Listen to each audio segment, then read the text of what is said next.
رحم اللہ من قرأ الفاتحہ. اللہم صلی علی محمد. بسم اللہ الرحمن الرحیم. الحمد للہ رب العالمین الرحمن الرحیم مالک یوم الدین ایاک نعبد و ایاک نستعین اہدنا الصراط المستقیم صراط الذین انعمت علیہم غیر المغضوب علیہم ولا الضالین.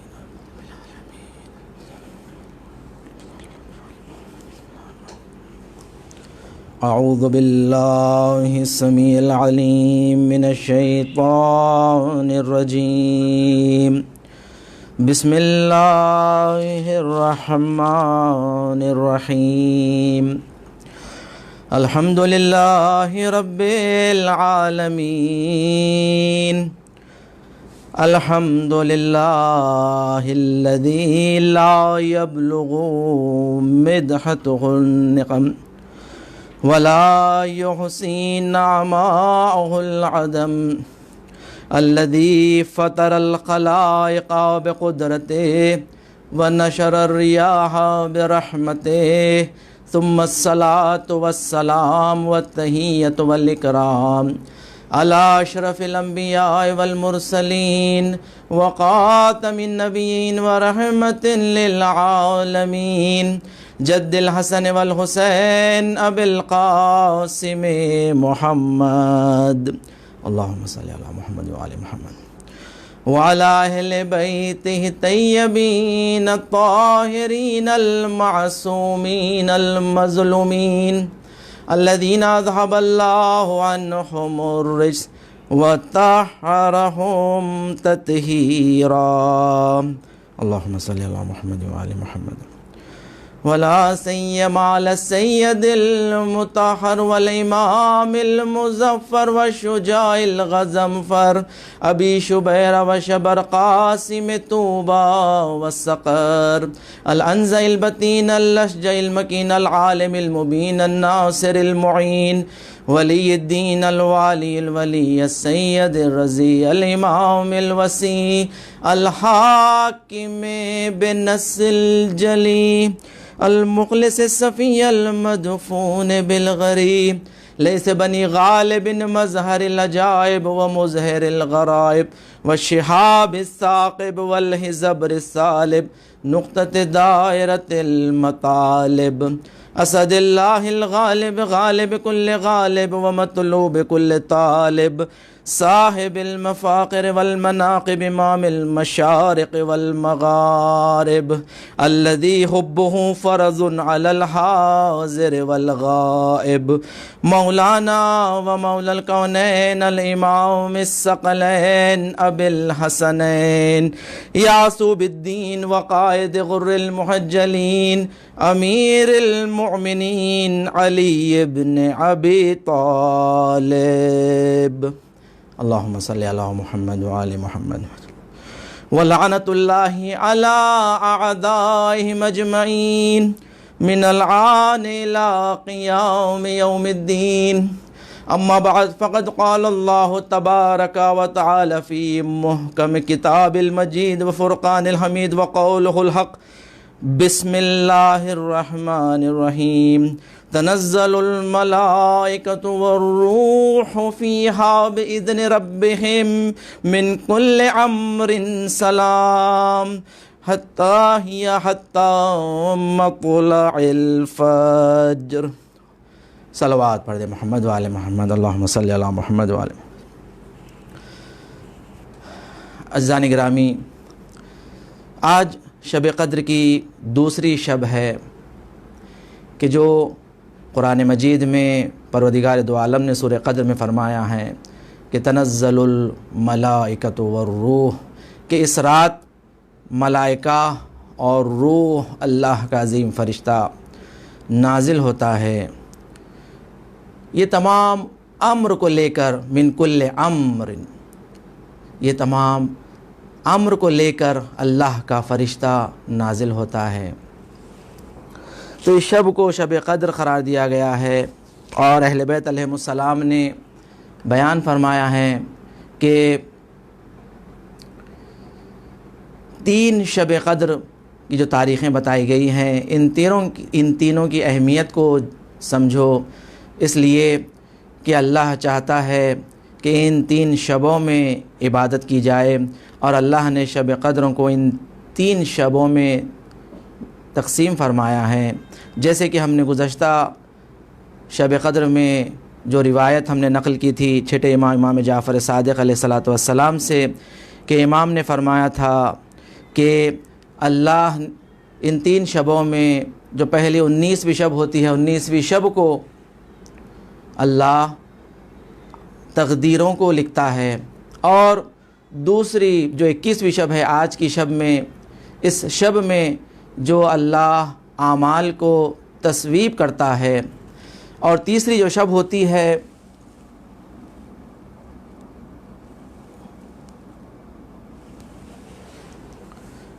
تیسری جو شب ہے اس شب میں امضا کیا جاتا ہے، تیسری شب میں تقدیر کو امضا کیا جاتا ہے۔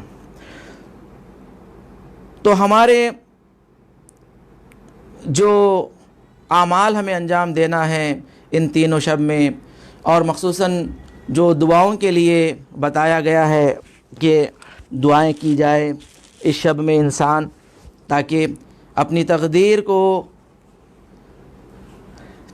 انسان اپنی دعاؤں کے ذریعے بدل سکتا ہے۔ یہ مہلت ہے، یہ فرصت ہے کہ اس مہلت کو غنیمت سمجھیں، اور بڑی عظیم دعائیں جو بتائی گئی ہے۔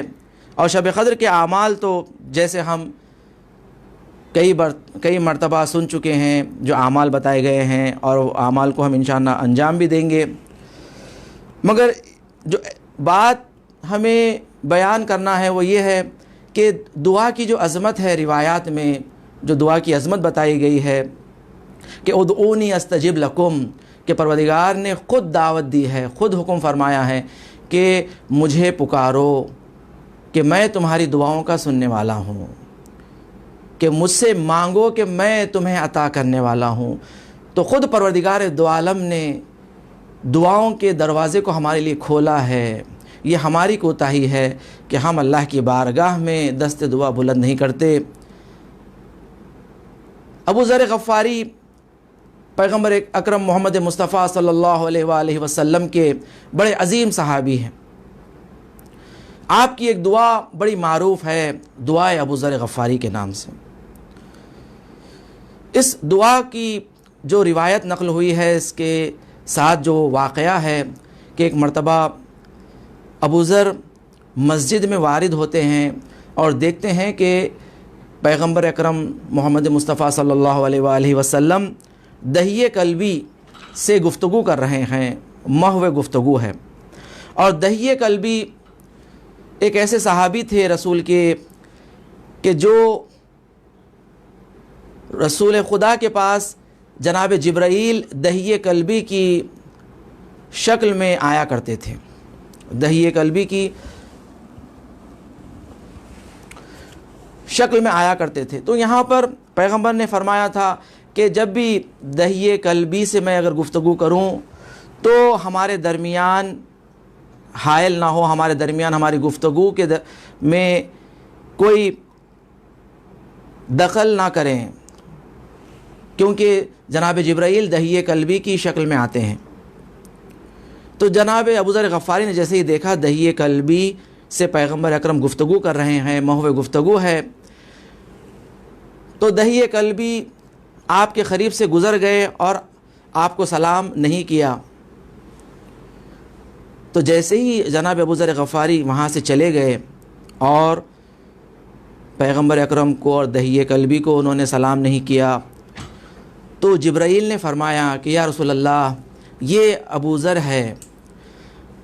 یا رسول خدا، اگر ابو ذر ہمیں سلام کرتے تو میں جناب ابو ذر کے سلام کا جواب دیتا، اور یا رسول اللہ، جناب ابو ذر غفاری ایک ایسی دعا پڑھتے ہیں کہ جس کی دعا آسمانوں میں معروف ہے، کہ تمام آسمانوں میں دعائے ابو ذر غفاری معروف ہے۔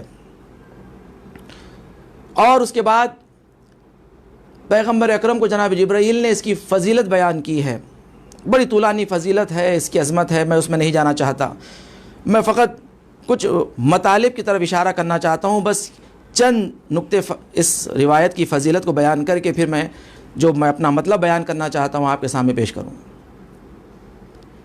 کہ جناب جبرائیل نے فرمایا کہ جناب ابو ذر غفاری کی دعا آسمانوں میں فرشتے اور ملائکہ کے درمیان بڑی معروف ہے۔ جب یہ گفتگو تمام ہو گئی اور جناب جبرائیل چلے گئے تو پیغمبر اکرم آ کر جناب ابو ذر غفاری سے کہا، ابو ذر تم نے ہمیں سلام نہیں کیا، اور کیا تم جانتے ہو وہ جناب جبرائیل تھے؟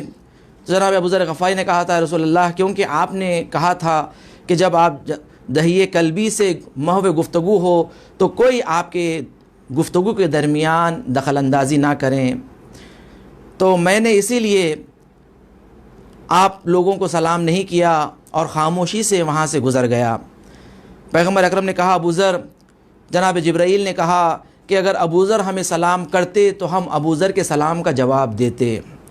بس اس نقطے کی طرف ذرا غور کیجئے کہ جیسے ہی جناب ابو ذر غفاری نے یہ سنا کہ جناب جبرائیل نے یہ کہا کہ اگر ابو ذر ہمیں سلام کرتے تو میں جناب ابو ذر کے سلام کا جواب دیتا، جناب ابو ذر غفاری کو جب یہ پتہ چلا تو بڑا پشیمان ہوئے، افسوس کرنے لگے کہ کاش میں جناب جبرائیل کو سلام کر لیتا اور جناب جبرائیل کے سلام کا جواب مجھے نصیب ہو جاتا۔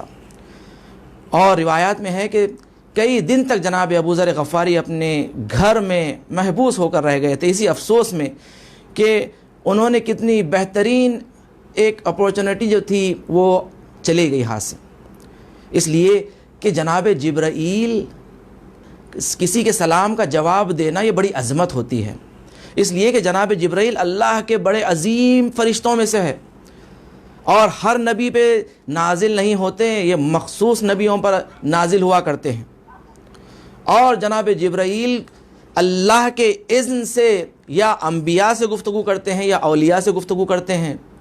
جناب جبرائیل کو یہ حق نہیں ہے کہ ہر کسی سے گفتگو کریں یا ہر کسی کے سلام کا جواب دیں۔ جناب جبرائیل آپ دیکھیں حدیث کسا میں جب پنجتن اس ابا کے نیچے جمع ہو جاتے ہیں تو جناب جبرائیل نے پوچھا، پروردگار یہ کون انوار ہے کہ جس کے نور سے کائنات چمک رہی ہے؟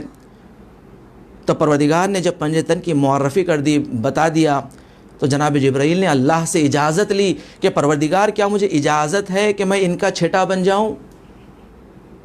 تو پروردگار کی اجازت سے جناب جبرائیل آتے ہیں اور داخل ہوتے ہیں کسان۔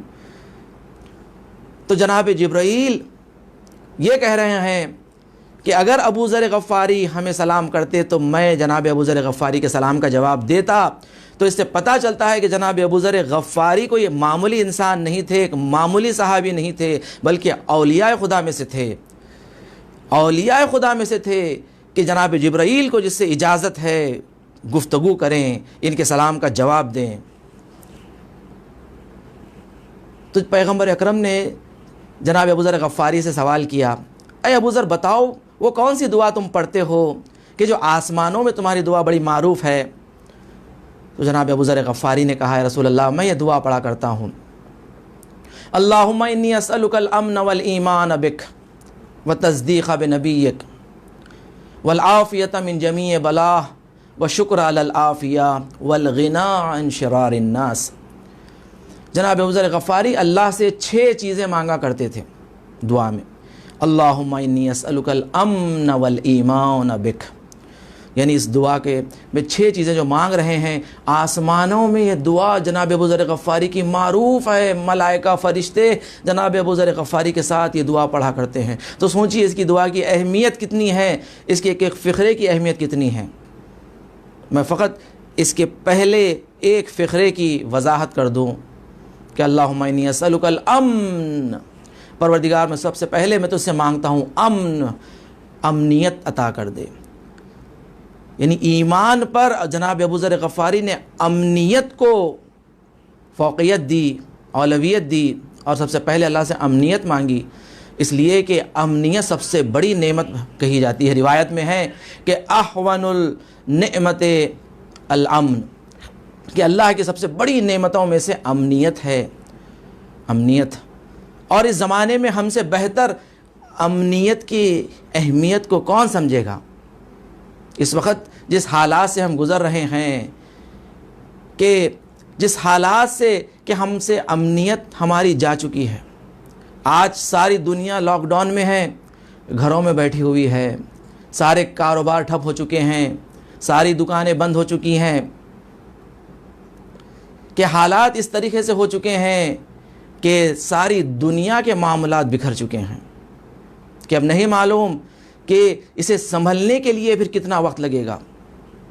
سوچئے کہ ایک امنیت اگر اللہ ہم سے ایک نعمت امنیت کی کہ جسے ہمیں احساس نہیں تھا، اسے ہمیں درک نہیں تھا، کہ ہم اس قدر غرق ہو چکے تھے اپنی دنیا میں، مادیت میں، عیش و آرام میں اور دنیا کے پیچھے دوڑنے میں، کہ ہم نے کبھی اس امنیت کے بارے میں سوچا بھی نہیں تھا کہ اگر ہم سے یہ چھین جائے گی تو ہمارا حال کیا ہوگا۔ ہم نے یہ غور نہیں کیا، ہم نے زندگی میں یعنی وہ خیال نہیں رکھا اپنے رشتہ داروں کا، اپنے عزیز و اقربا کا، اپنے والدین کا، غریبوں کا، مسکینوں کا خیال نہیں رکھا۔ اور جب آج امنیت چلے گئی، آج سارے لوگ آج مدد کے لیے آگے بڑھ رہے ہیں، بہت سارے لوگ کہ الحمدللہ کہ اللہ نے جنہیں توفیق عطا کی ہے اس حالات میں، یعنی بتایا ہے کچھ لوگوں نے آگے بڑھ کر کہ ہم بدل سکتے ہیں، ہم بدل سکتے ہیں، یعنی ہم سے جو خطائیں ہو رہی تھی انسان بدل کے بتایا ہے۔ اللہ انسان کو بیدار کرنا چاہ رہا ہے۔ اللہ اگر نعمتیں دیتا ہے تو امتحان لیتا ہے، اور اللہ نعمتیں چھینتا بھی ہے تو وہ بھی آزمائش ہوتی ہے، آزمائش ہوتی ہے تاکہ احساس ہو کہ امنیت کیا چیز ہوتی ہے۔ تو جناب ابو ذر غفاری نے سب سے پہلی چیز مانگی، اللہم انی اسألک الامن، کہ پروردگار میں تجھ سے امن مانگتا ہوں، امن۔ کیا شب قدر میں ہم اللہ سے کیا مانگے، اللہ سے کیا مانگے؟ یہی جناب ابو ذر غفاری ہمیں سکھا رہے ہیں کہ سب سے اہمیت والی جو چیز ہے، امنیت مانگو، سکون مانگو۔ یہ امنیت تمہیں اللہ کی عبادت سے ہی حاصل ہو سکتا ہے، اللہ کے ذکر سے، اللہ کی اطاعت سے یہ امنیت حاصل ہو سکتی ہے۔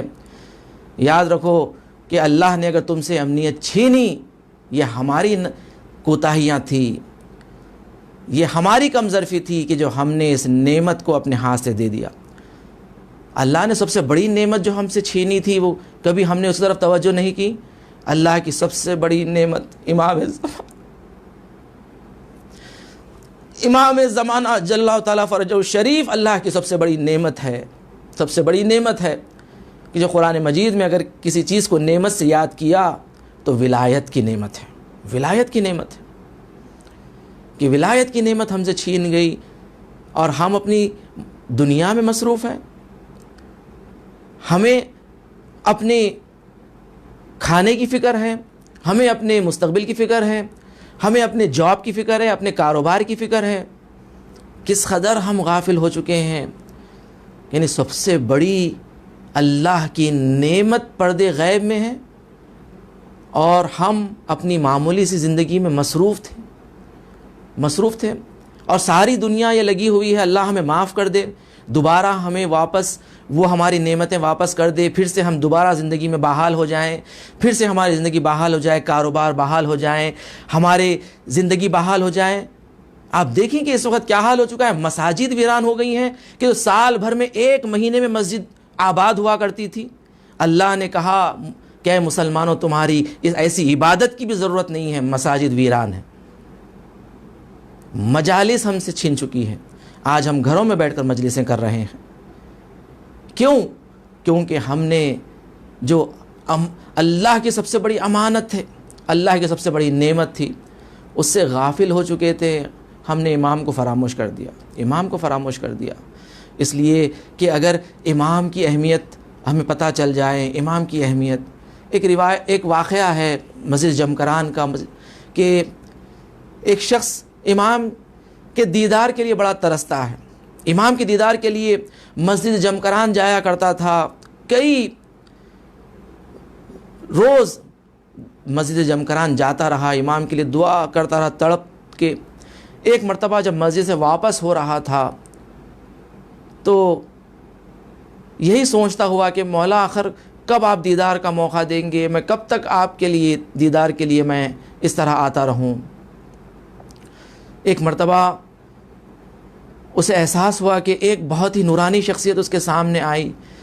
آنے کے بعد اس سے کہا کہ یاد رکھو کہ اگر تم جو ایک گلاس پانی جو پیتے ہو اور اس کا احساس کرتے ہو پیاس کا، اور تم جو ایک گلاس پانی پیتے ہو، اتنا اگر ہمارے لیے ہمارے چاہنے والے احساس کرنے لگے اور ہماری ضرورت کو، اہمیت کو سمجھنے لگے، ہم ظہور کر لیں گے. ہم ظہور کر لیں گے. اس لیے کہ لوگ امام کے لیے اتنا غافل ہو چکے ہیں کہ فقط نام کی حد تک ہم امام کو یاد کرتے ہیں. اپنی زندگی میں اپنے امام کو ہم نے نہیں اتارا. ہم نے امام کو اپنی زندگی میں، یعنی حقیقی معنی میں ہم نے امام پر ایمان نہیں لایا کہ ہمارے امام اس وقت ہے اور ان کی ضرورت ہمیں موجود ہے کہ وہ ان کا آنا ہے، ان کا آنا ہے. کتنے ایسے مومنین ہوں گے کہ جو اس وقت بہت سارے لوگ جو غریب الوطنی میں پھنسے ہوئے ہیں، جو اپنے وطن واپس آنا چاہتے ہیں اور گھر والے ان کے بڑے منتظر ہیں، انتظار کر رہے ہیں کہ کب لاک ڈاؤن ختم ہوگا اور ہمارا فلاں عزیز ہمارے گھر واپس آ جائے گا. سوچیں انتظار کسے کہتے ہیں. ایسا انتظار اگر چاہنے والے امام کے لیے کرنے لگے کہ امام بس آپ آ جائیے، بس ہمیں آپ کی ضرورت ہے، ہماری ضرورت ہے. ایک مرتبہ ایک عالم دین ایک نوجوان جو شادی شدہ تھا ان کے گھر میں جاتے ہیں.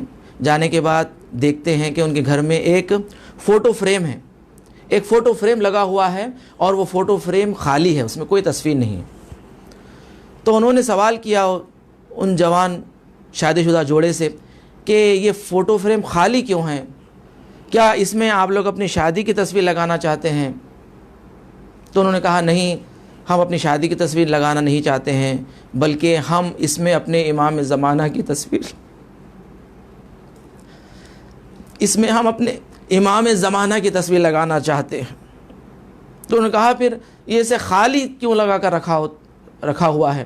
انہوں نے کہا کہ ہم نے خالی اس لیے لگایا ہے تاکہ ہمیں احساس ہو کہ اس فریم میں ایک تصویر کی کمی ہے، اس فریم میں کسی کی کمی ہے، کسی کی کمی ہے. اس کمی کا احساس یہ فریم ہمیں دلاتے رہیں، اس کمی کا احساس ہمیں دلاتے رہیں، اس لیے یہ فوٹو فریم ہم خالی لگا کر رکھتے ہیں.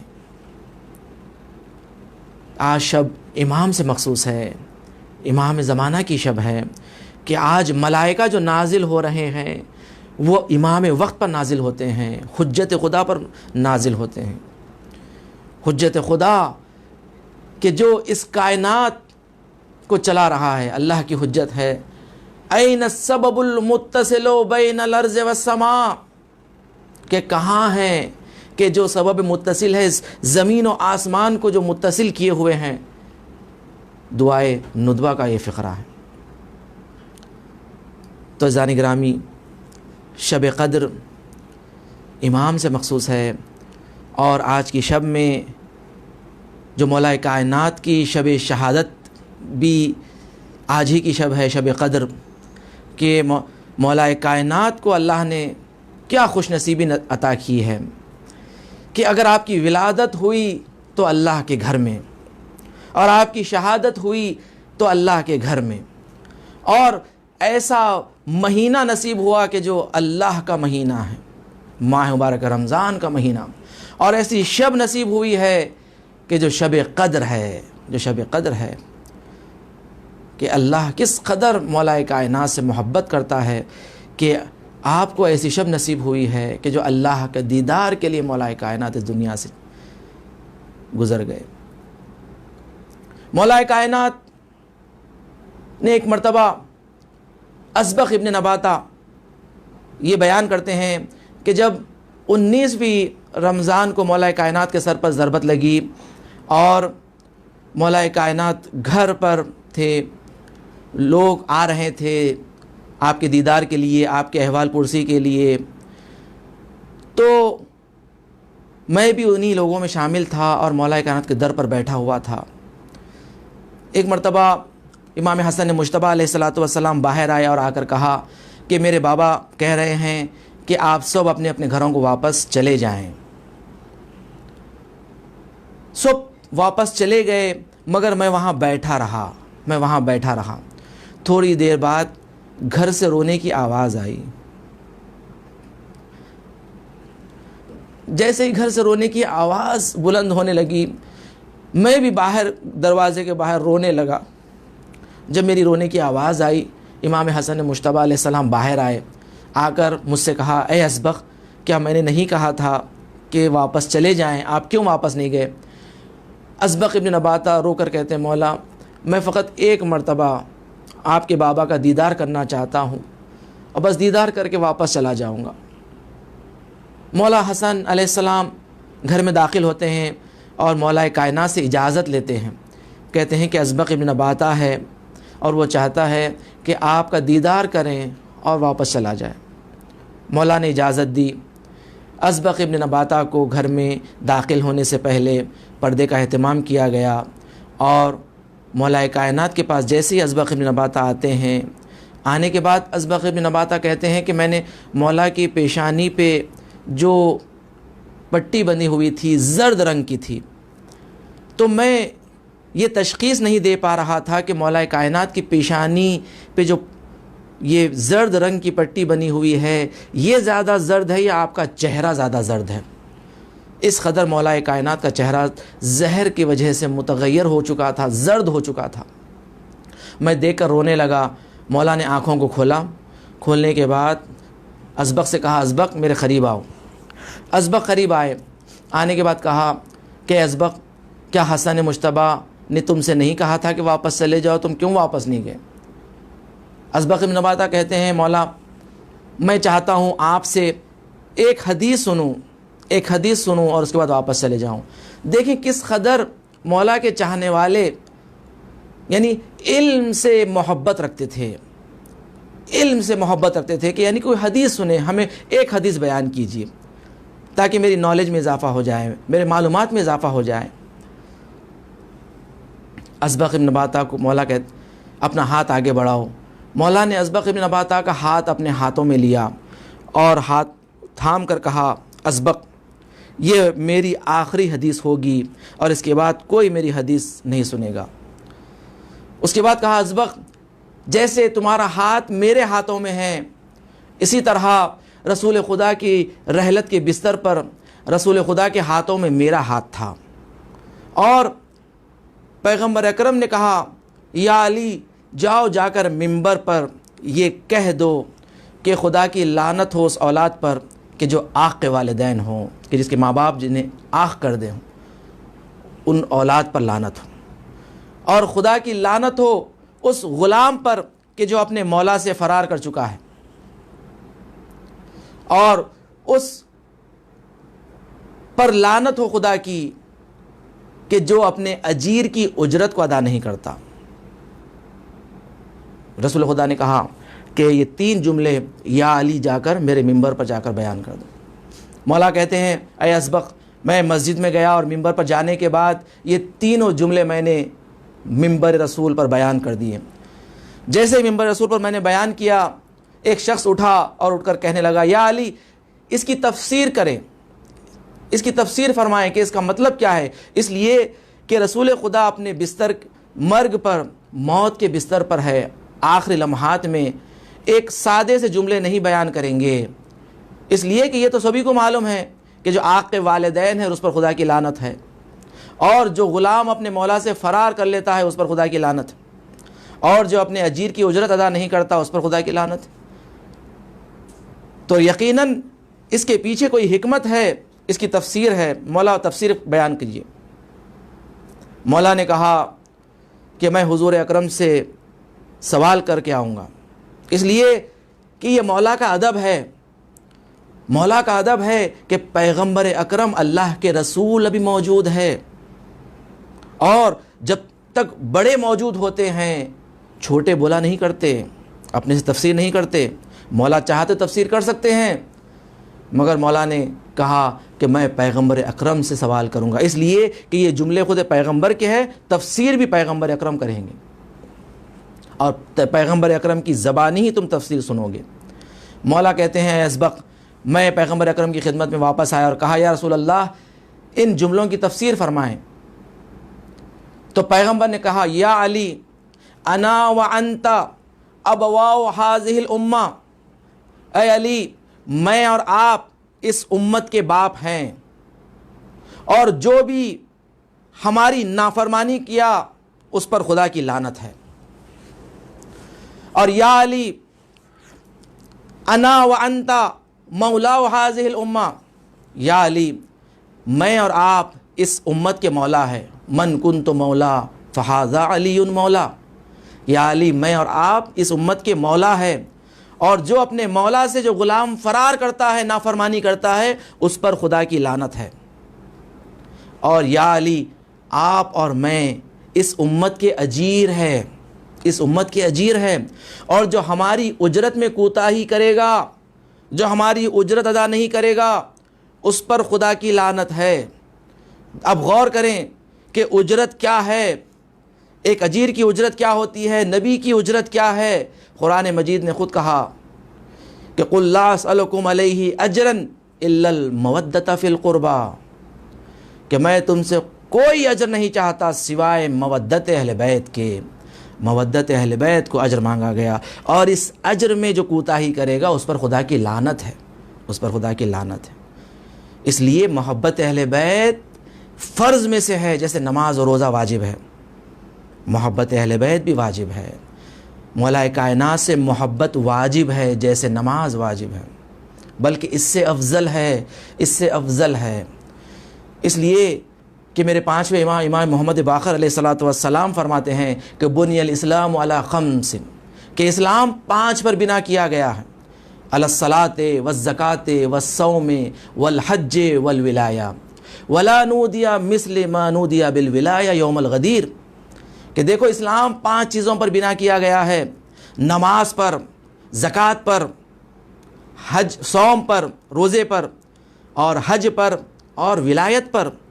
اور جس طرح ولایت کے لیے بلایا گیا ہے، کسی اور شے کے لیے نہیں بلایا گیا ہے، نہ نماز کے لیے ویسے بلایا گیا ہے، نہ زکوٰۃ کے لیے ویسے بلایا گیا ہے، نہ روزے کے لیے ویسا بلایا گیا ہے، نہ حج کے لیے ویسے بلایا گیا ہے جیسے ولایت کے لیے بلایا گیا ہے، ولایت کی جو اہمیت ہے۔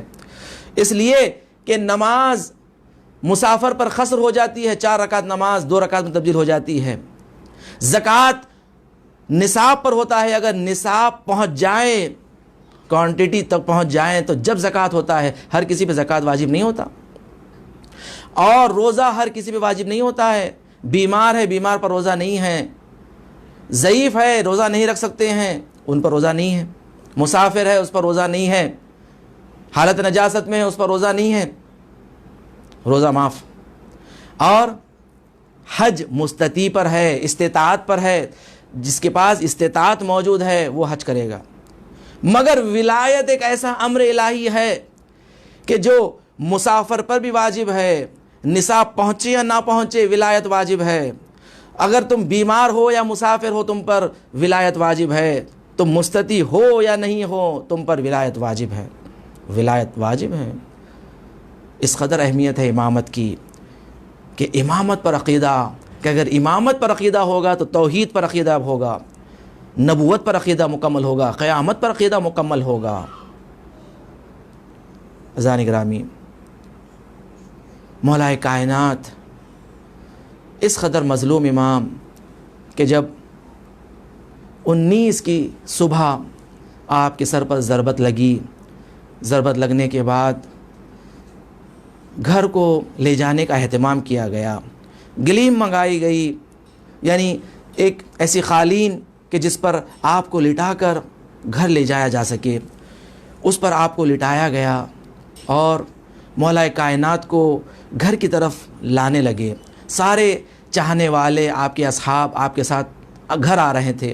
جیسے ہی گھر کے قریب پہنچنے لگے، ایک مرتبہ مولا کائنات نے کہا مجھے یہاں روکو۔ روکنے کے بعد کہا میرے سارے چاہنے والے یہاں سے واپس چلے جائیں، یہاں تک میرے ساتھ آئے ہیں، آپ کا بہت بہت شکریہ، یہاں سے واپس چلے جائیں، اس لیے کہ میں نہیں چاہتا کہ یہاں سے اگر آگے بڑھیں گے کہ میری بیٹیوں کی رونے کی آوازیں کہیں گھر سے گلی کوچوں میں آ رہی ہوگی، اور میں نہیں چاہتا کہ کوئی نامحرم میری بیٹیوں کی رونے کی آواز سنے۔ مولا نے سب کو روانہ کر دیا۔ اب مولا کائنات کے بیٹے آپ کو اپنے گھر کی جانب لے کر آنے لگے۔ لانے کے بعد ایک مرتبہ دروازے کے قریب مولا نے کہا کہ حسن بیٹا مجھے گلیم سے ذرا نیچے اتار دو، اس لیے کہ اگر زینب نے مجھے اس حال میں دیکھا تو وہ برداشت نہیں کر، میری بیٹی زینب برداشت نہیں کر پائے گی کہ اس کا بابا گلیم پر لایا گیا ہے، اس طرح لٹا کر لایا جا رہا ہے کہ کہیں میری بیٹی پریشان نہ ہو جائیں۔ مولا کائنات قدموں پر کھڑے ہو گئے اور اس طرح آپ کو گھر میں لایا گیا۔ گھر میں لٹانے کے بعد بیٹے ایک کے بعد ایک آنے لگے۔ امام حسن مجتبیٰ علیہ السلام آتے ہیں اپنے بابا کو قریب آ کر رونے لگتے ہیں، اس حالت میں دیکھ کر مولا کائنات امام حسن مجتبیٰ کو دلاسا دیتے ہیں، کہتے ہیں بیٹا حسن کہ ہر انسان کو اس دنیا سے گزرنا ہے، کہ پیغمبر اکرم بھی اس دنیا سے گزر گئے، آپ کی ماں جناب فاطمۃ الزہرا سلام اللہ علیہ اس دنیا سے گزر گئی، ہمیں بھی اس دنیا سے جانا ہے۔ امام حسین علیہ السلام آئے، رونے لگے۔ امام حسین علیہ السلام کو بھی مولا کائنات نے دلاسا دیا، کہا کہ بیٹا حسین صبر کرو کہ اس لیے کہ آپ کے لیے اس سے زیادہ سخت مرحلے آنے والے ہیں، کربلا کا مرحلہ ہے، لا یوم کا یوم کا یا ابا عبداللہ۔ سارے بیٹے آتے رہے۔ روایت کہتی ہے کہ مولا کائنات اپنے بیٹوں کو دلاسا دیتے رہے، مگر اب بیٹیاں آنے کی باری آئی۔ بیٹیاں جیسے ہی آئی جناب زینب ام کلثوم، بیٹیاں رونے لگی۔ روایت میں ہے کہ مولا کائنات اب بیٹیوں کو مولا دلاسا نہیں دیتے، بلکہ بیٹیوں کے ساتھ مولا کائنات بھی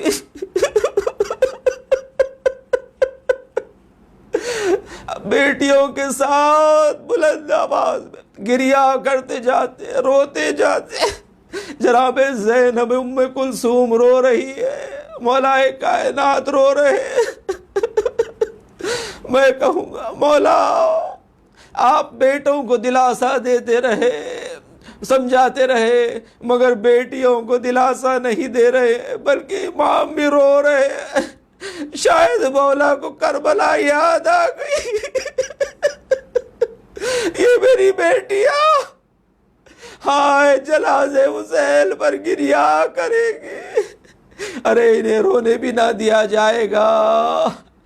جناب زینب کی مصیبتیں یاد آ گئی ہوگی کہ مولا کائنات اپنی بیٹیوں کے ساتھ رو رہے ہیں۔